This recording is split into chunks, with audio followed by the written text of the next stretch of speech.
तो नमस्कार, आप सभी का स्वागत है हमारे चैनल भोजपुरी पेज में और मैं हूं आप सबका दोस्त भाई अजीत यादव। तो दोस्तों, खेसारी लाल यादव जी का आ रहा है तूफान गाना, जिस गाने का ऑफिशियल पोस्टर को रिलीज कर दिया गया है। आप लोग हमारे वीडियो में देख सकते हैं। दोस्तों, गाने का नाम दिया गया है दरिया बढ़िया लागेला। दोस्तों, टाइटल से ऐसा लग रहा है कि ये जो गाना होगा बहुत बड़ा, बहुत तूफान गाना होगा।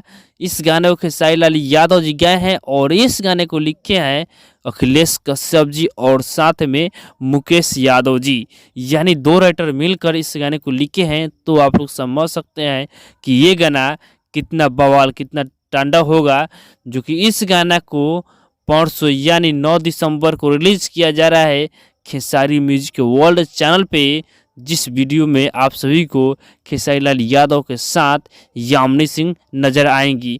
दोस्तों, बता दें खेसारी लाल यादव के साथ यामिनी सिंह का बैक टू बैक एक से बढ़कर एक हिट पे हिट गाना आने वाला है और इस वीडियो में भी खेसारी लाल यादव के साथ यामिनी सिंह दिखने वाली हैं।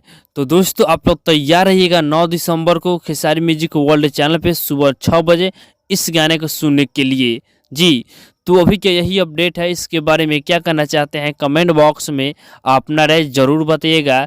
तो बाकी इस वीडियो के यहीं समाप्त करते हैं, फिर मिलते हैं किसी नए अपडेट के साथ। तब तक जय हिंद, जय भोजपुरी।